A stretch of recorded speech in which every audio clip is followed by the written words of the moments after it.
crack of musket fire echoed through the dense Pennsylvania wilderness as 22-year-old Lieutenant Colonel George Washington crouched behind a hastily constructed palisade. Blood seeped through his coat sleeve, and the acrid smoke of gunpowder burned his nostrils.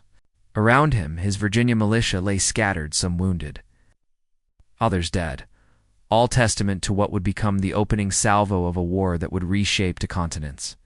It was July 3rd, 1754, and Washington found himself trapped at Fort Necessity, a crude circular stockade he had ordered built in a marshy meadow called Great Meadows. The previous month had seen him achieve a Pyrrhic victory at Jumonville Glen, where his forces had killed French ensign Joseph Callan de Jumonville in what the French would later brand as assassination. Now Captain Louis Callan de Villiers, dead ensign's brother, had arrived with over 600 French soldiers and Native American warriors. Seeking both strategic advantage and personal vengeance, the rain fell in sheets, turning the fort's interior into a muddy quagmire.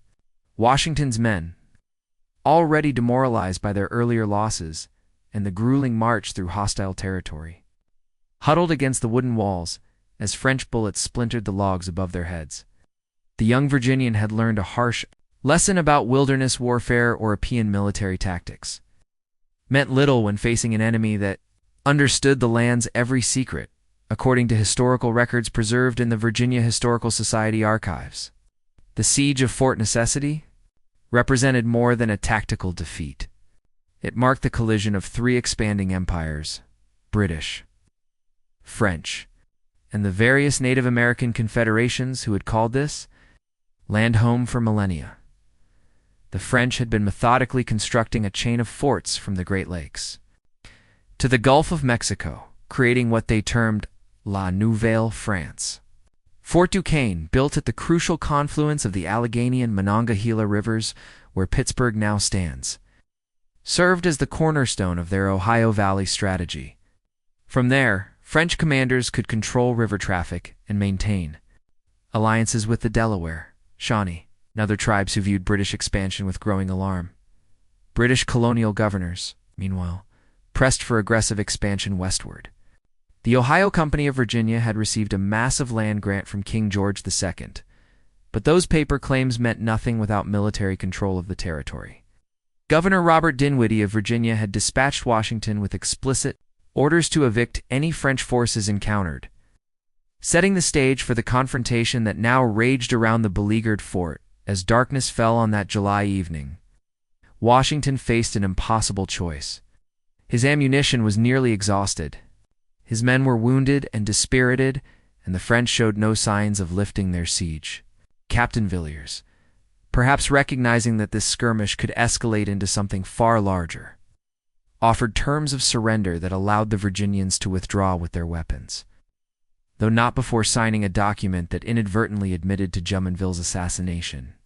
The young Washington, his uniform torn and mud-stained, signed the capitulation in the flickering candlelight of the fort's crude command post. He could not have known that his signature marked not an ending, but a beginning the first chapter.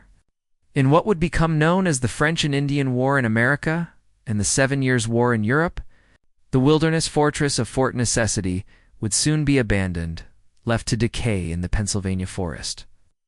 But the conflict it had sparked would rage across 3 continents and determine the fate of empires.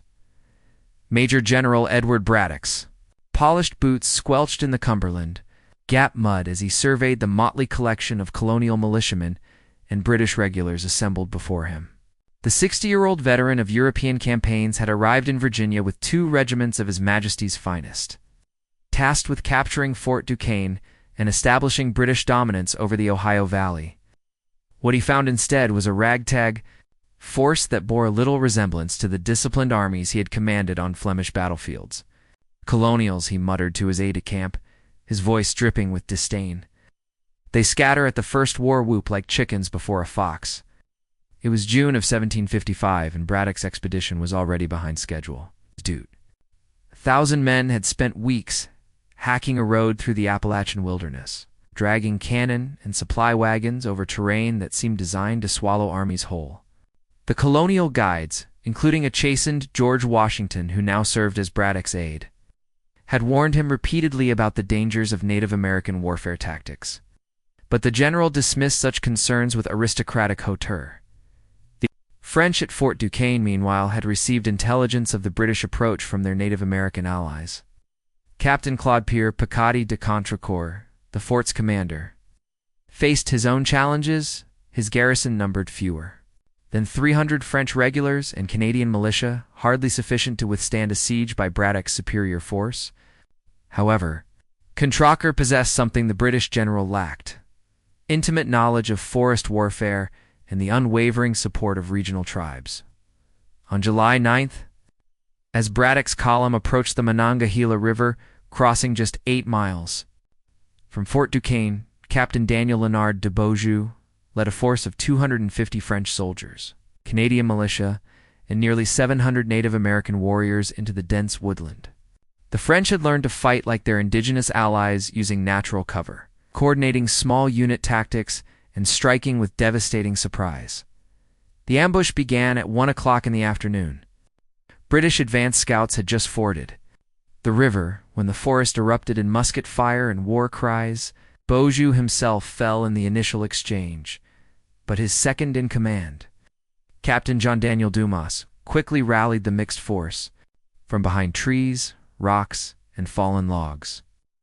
The French and their allies poured a withering crossfire into the British column. Contemporary accounts, preserved in the British Museum, describe the chaos that followed as British discipline collapsed under pressure it was never designed to withstand. Redcoats, trained to fight in open fields with fixed bayonets and measured volleys, found themselves helpless against an enemy they could barely see. The colonial militia, more familiar with frontier fighting, attempted to take cover in return. Fire from behind trees, but Braddock ordered them back into formation, viewing their tactics as cowardice. Washington, despite suffering from fever and dysentery, the 2 horses shot from under him, and 4 bullet holes through his coat, yet emerged unscathed, the survival that would fuel later legends about his divine protection. He watched in horror as the cream of British military might crumbled before his eyes. Officers fell at an alarming rate, targeted specifically by Native American marksmen who recognized the importance of eliminating command structure. Braddock himself, mounted conspicuously on his charger and refusing to take cover, presented an irresistible target. A musket ball struck him in the chest, puncturing his lung and sealing his fate. As the general fell, mortally wounded, the British retreat became a rout. Men abandoned cannon, supply wagons, and wounded comrades in their desperate flight back toward civilization. The disaster at the Battle of the Monongahela sent shockwaves throughout the British colonies. Nearly 1,000 soldiers lay dead or wounded in the Pennsylvania forest, while French losses numbered fewer than 40. More significantly, the defeat emboldened Native American tribes throughout the region to launch raids against British settlements, turning the entire frontier into a theater of terror. Braddock lingered for 4 days before succumbing to his wounds, allegedly whispering to Washington, "We shall better know how to deal with them another time." His body was buried in an unmarked grave beneath the road he had carved through the wilderness, trampled by his own retreating army to prevent desecration by pursuing warriors. The morning mist clung to Lake Champlain like a funeral shroud as Major General Jeffrey Amherst studied the imposing stone walls of Fort Carillon through his spyglass, rising from a rocky promontory that commanded the southern approach to the lake. The French fortress appeared impregnable, its star-shaped bastions and interlocking fields of fire representing the pinnacle of military engineering. Yet Amherst knew that appearances could deceive. 2 years earlier, this same fortress had witnessed one of the bloodiest defeats in British military history. It was July of 1758, and the British Empire had committed unprecedented resources to breaking French power in North America.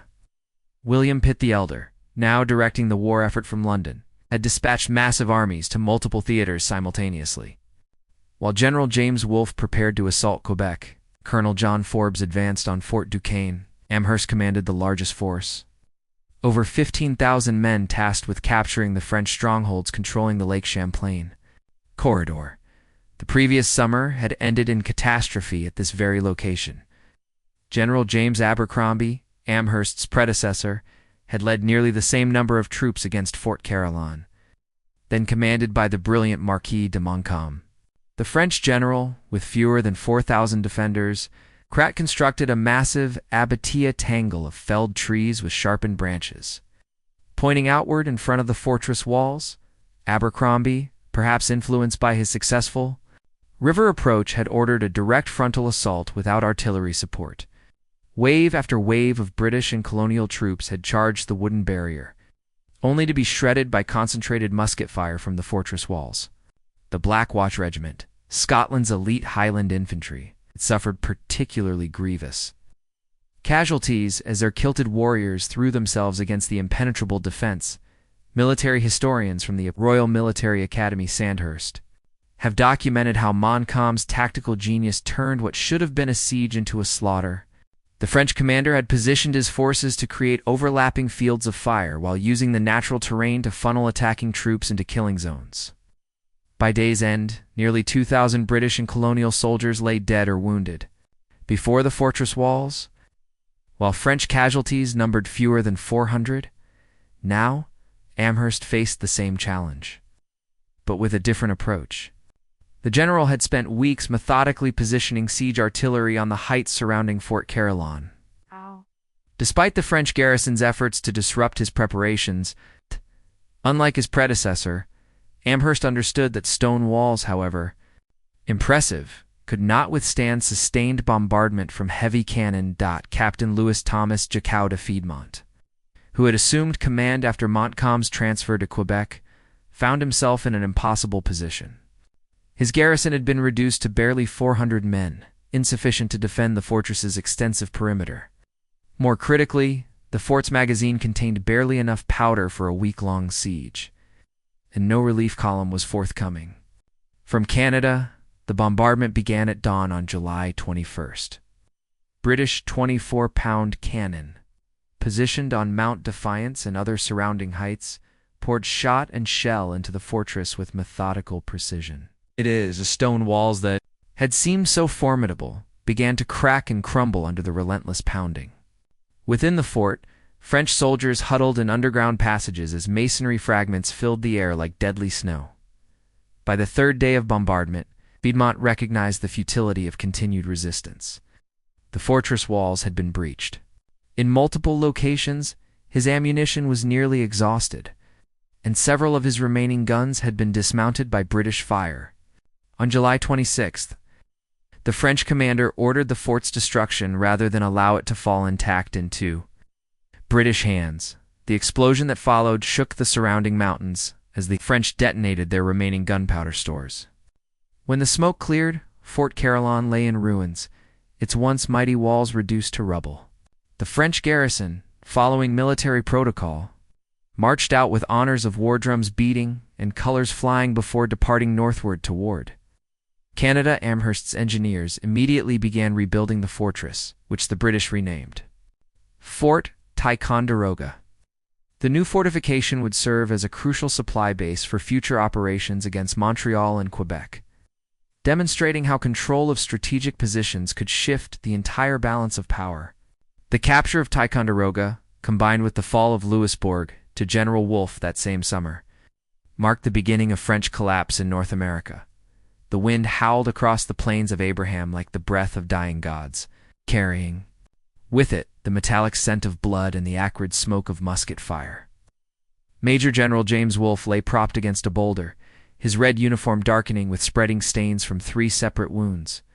Around him, British grenadiers pressed forward through the morning mist, their bayonets gleaming as they pursued the retreating French line. The 32-year-old general could barely focus his vision, but he could hear the unmistakable sounds of victory echoing across the battlefield. "Do they run? Do they run?" Wolfe gasped to the officers kneeling beside him. "Indeed they do, sir," replied Lieutenant Brown, tears streaming down his powder-blackened face. "The enemy gives way everywhere." It was September 13th, 1759, and the fate of New France hung in the balance on this wind-swept plateau above Quebec City. The battle that would determine the future of North America had begun before dawn, when Wolfe's carefully planned assault finally achieved what months of siege warfare could not a decisive engagement with the French field army protecting Canada's capital. The campaign for Quebec had begun in June, when Wolfe's flotilla of nearly 200 ships had anchored in the St. Lawrence River below the city.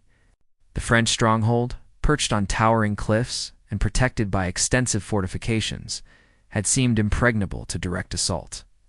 Marquis de Montcalm, commanding the French forces, had wisely concentrated his troops behind Quebec's walls, while allowing British cannon to pound empty stone rather than French flesh. For 3 months the siege had stalemated.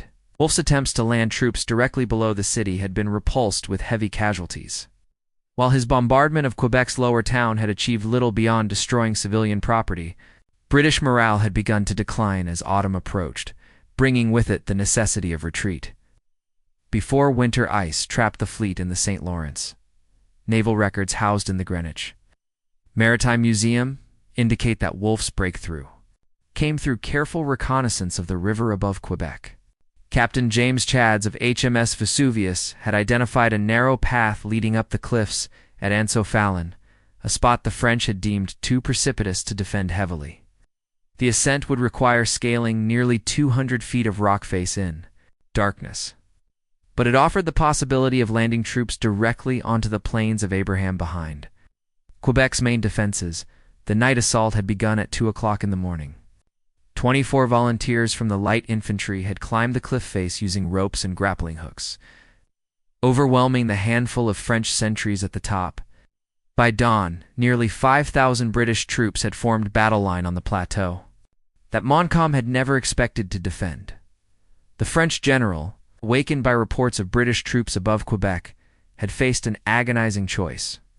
His forces were scattered, some manning the city's walls, others positioned across the St. Charles River, still more defending against potential British landings downstream.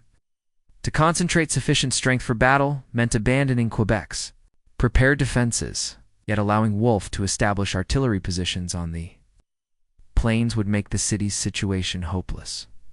Montcalm chose attack.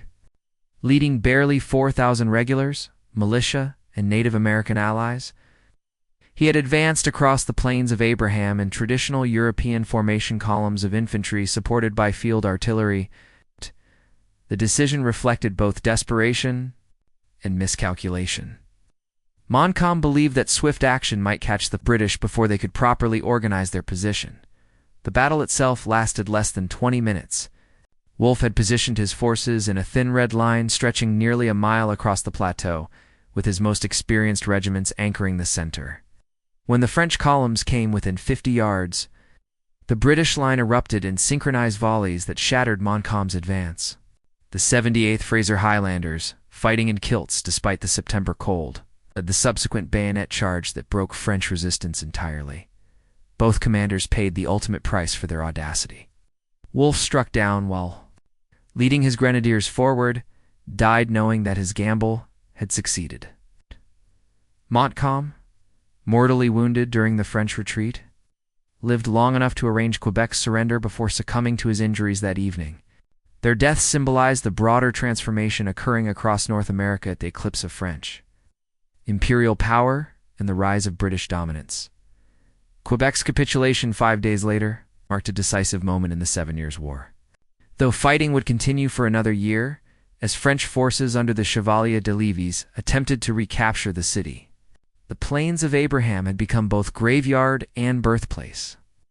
Witness to the death of New France and the birth of British North America, the ice-crusted ramparts of Quebec, city bore silent witness to one of military history's most remarkable reversals of fortune as Chevalier François-Gaston de Lévis surveyed the British positions through the gray dawn of April 28, 1760. 8 months after Montcalm's defeat on these same plains of Abraham, the French had returned, with vengeance burning in their hearts and spring's promise melting the Canadian winter. Now it was the British who cowered behind stone walls, while French artillery thundered against their defenses. Brigadier General James Murray, Wolfe's successor as commander at Quebec, had spent the brutal winter months watching his garrison waste, away from scurvy, typhus, and the bitter Canadian cold. Of the 7,000 British troops who had occupied the city after its surrender, fewer than 3,000 remained fit for duty. The frozen St. Lawrence River had prevented any possibility of reinforcement from Britain. Leaving Murray's forces isolated and increasingly desperate, Levi's had used the winter months to rebuild French strength throughout the St. Lawrence Valley. Working from his headquarters in Montreal, the last major French stronghold in North America, he had assembled an army of nearly 8,000 men, a mixture of French regulars, Canadian militia, and Native American allies. Unlike Montcalm's hasty advance the previous September, Levi's had prepared methodically for a spring campaign designed to recapture Quebec and restore French control over the vital river corridor. The French advance began with the ice breakup. In early April, Levi's had moved his forces down the St. Lawrence in a flotilla of bateaux, canoes, and improvised rivercraft, landing just west of Quebec on April 26th. Murray, recognizing that siege warfare would inevitably favor the larger French force, had made the same decision that doomed Montcalm. He chose to meet the enemy in open battle rather than endure a prolonged siege. The Battle of Saint Foy unfolded across the same plateau where Wolfe had achieved his famous victory, but under vastly different circumstances. Spring mud had turned the Plains of Abraham into a quagmire, while patches of unmelted snow created treacherous footing for advancing troops. Murray's British line, though still disciplined, lacked the numerical strength and fresh reserves that had proven decisive the previous autumn, according to French military archives preserved at the Château de Vincennes. Levi's had learned from Montcalm's tactical errors. Rather than attacking in dense columns vulnerable to British volley fire, the French commander deployed his forces in extended formation. Using natural cover and supporting artillery to maximum advantage, Canadian militia, fighting for their homeland, displayed a ferocity that surprised even veteran French officers. The battle raged for over 2 hours across the muddy plateau. British discipline held initially, but Murray's thin line began to bend under sustained French pressure. The 78th Fraser Highlanders, heroes of the previous year's victory, found themselves outflanked and forced to retreat toward Quebec's walls. When Murray himself was wounded and carried from the field, British resistance finally collapsed. The retreat into Quebec became a rout as French forces pursued the broken British line to the very gates of the city. Murray's surviving troops, abandoned cannon, supplies, and wounded comrades in their desperate flight to safety. French casualties numbered over 800. The British losses exceeded 1,000, devastating figures for a garrison that could afford neither. Levi's immediately began siege operations, positioning artillery on the same heights that British guns had occupied during the previous year's bombardment. French mortar lobbed shells into Quebec's upper town while field cannon battered the walls that Murray's engineers had spent months repairing. Within the city, British morale plummeted as soldiers recognized their increasingly hopeless situation. Siege's outcome hinged on naval reinforcement. Whichever European power first broke the St. Lawrence ice barrier would determine Quebec's fate. Both sides scanned the eastern horizon daily, watching for the sails that would bring either salvation or doom. French hopes centered on a relief squadron from Bordeaux, while British survival depended on the Royal Navy's Atlantic Fleet reaching Quebec before French reinforcements arrived. On May 15th, the question was finally answered. HMS Lowestoft, leading a British squadron up the St. Lawrence, opened fire on French positions from the river. The sight of British colors flying from the warship's mainmast sent French hopes crashing like morning ice in April sunshine. Levi's, recognizing that naval supremacy made his position untenable, ordered an immediate retreat toward Montreal. The failed siege of Quebec marked the death knell of French ambitions in North America. With the St. Lawrence firmly under British control and Quebec's garrison reinforced by fresh troops from Britain, French forces found themselves trapped in an increasingly shrinking perimeter around Montreal. The dream of New France was entering its final death throes, though formal surrender would not come for several more months. The autumn leaves drifted across the courtyard of Government House in Montreal like the last hopes of New France. There, crimson and gold colors, a stark contrast to the grim faces of French officers gathered around Marquis Pierre de Rigaud de Vaudreuil-Cavagnac, The 60-year-old governor of New France stood at the window of his private study, watching British forces establish their siege lines around the city's perimeter. 3 armies commanded by Generals Amherst, Murray, and Haviland had converged on Montreal from different directions, their combined strength totaling nearly 18,000 men against his meager garrison of fewer than 3,000. It was September of 1760, and Vaudreuil faced the impossible task of defending an indefensible position. Montreal's stone walls, impressive enough against Native American raids, could never withstand the concentrated artillery fire that had already reduced Quebec and Fort Niagara to rubble. More critically, the city's survival depended entirely on supplies and reinforcements from France aid that would never arrive due to Britain's complete domination of the Atlantic sea lanes. The previous year had witnessed a systematic collapse of French positions throughout North America. General John Prideaux had captured Fort Niagara in July 1759, severing the crucial supply line between French Canada and their Native American allies in the Ohio Valley. Sir William Johnson, leading a mixed force of British regulars and Iroquois warriors, had simultaneously reduced French influence throughout the Great Lakes region by capturing strategic trading posts and securing Native American neutrality. Chevalier de Lévis, New France's most competent remaining general, performed miracles in holding together a coherent defense despite impossible odds. His forces had conducted a series of fighting retreats from Quebec to Montreal, extracting maximum casualties from pursuing British columns while preserving the core of French resistance.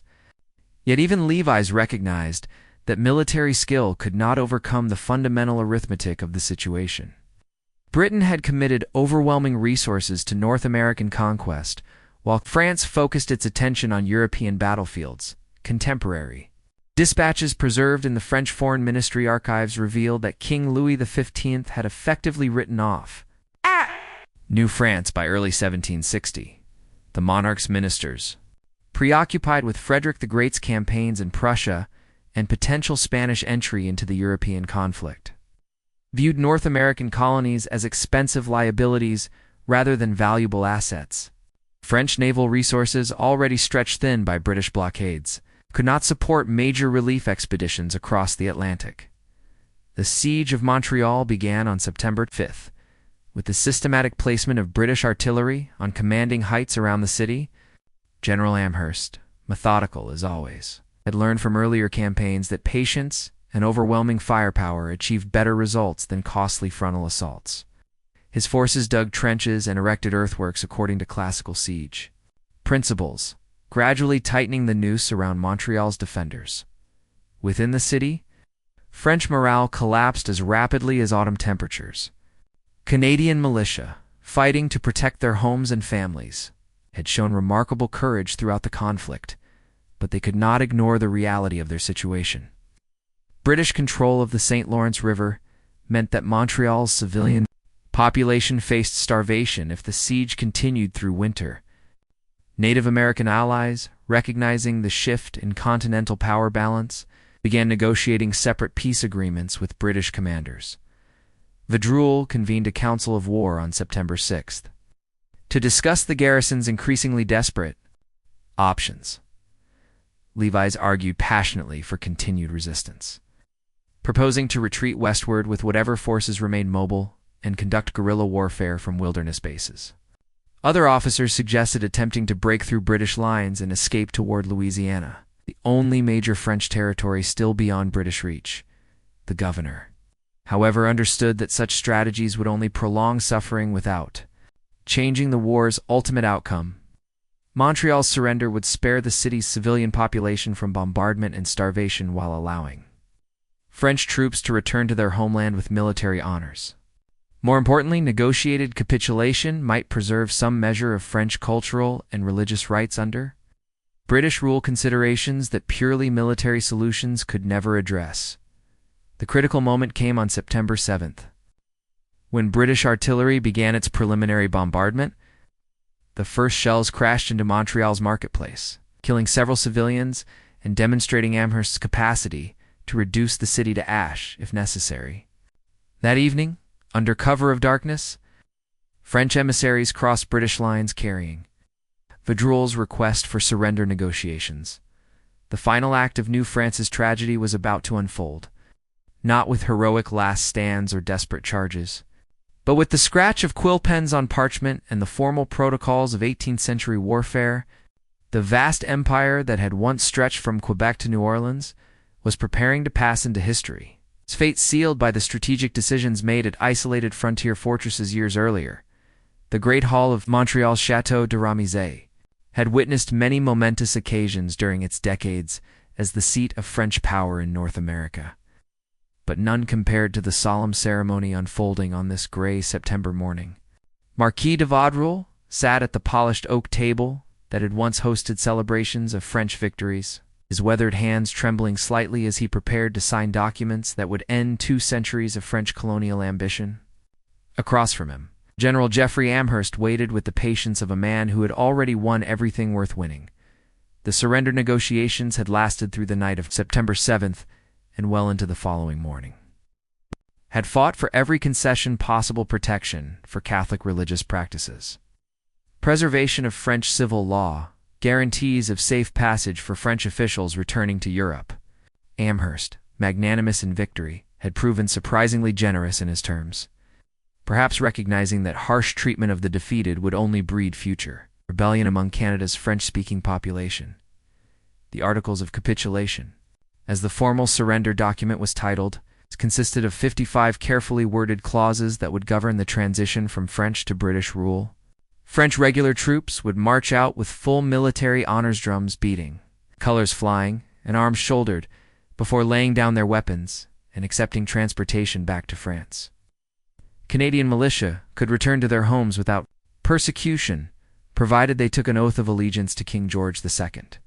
Military historians from the École Militaire in Paris have documented that the Montreal capitulation represented one of history's most comprehensive territorial transfers. With the stroke of a pen, Britain would acquire control over the entire St. Lawrence River Valley, the Great Lakes region, and the Ohio Valley territories encompassing nearly half of what would eventually become the United States and Canada. Chevalier de Lévis had refused to attend the ceremony, declaring that he would never witness French colors lowered in surrender.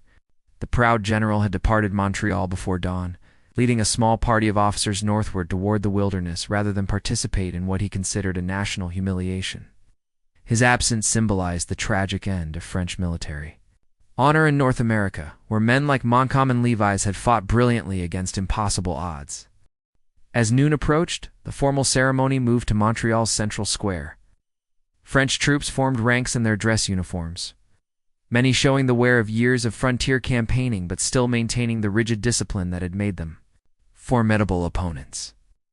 The regimental colors of units like the Regiment de Berne and the Compagnies Franches de la Marine fluttered in the autumn breeze, their silk fabric bearing the battle honors of campaigns fought from Acadia to Louisiana.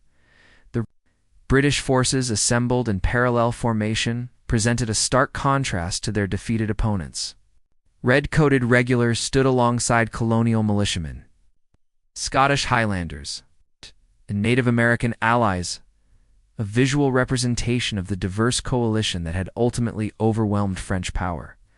General Amherst, mounted on his charger and wearing his finest uniform, surveyed the scene with satisfaction tempered by respect for his opponents. Encouraged, the actual moment of surrender came at precisely 12:30. French drummers beat the traditional cadence for laying down arms. Regiment by regiment, French soldiers marched forward, placed their muskets in neat stacks, and stepped back into formation. The silence that followed seemed to stretch across the continent itself, marking the end of an era when European powers had contended for North American supremacy through force of arms. Vaudreuil's personal flag, the last symbol of French governmental authority in continental North America, was lowered from the Château de Ramezay's flagstaff and folded with ceremonial precision. In its place rose the Union Jack, whose red, white, and blue colors would fly over Canada for the next century and beyond. The transformation was complete new.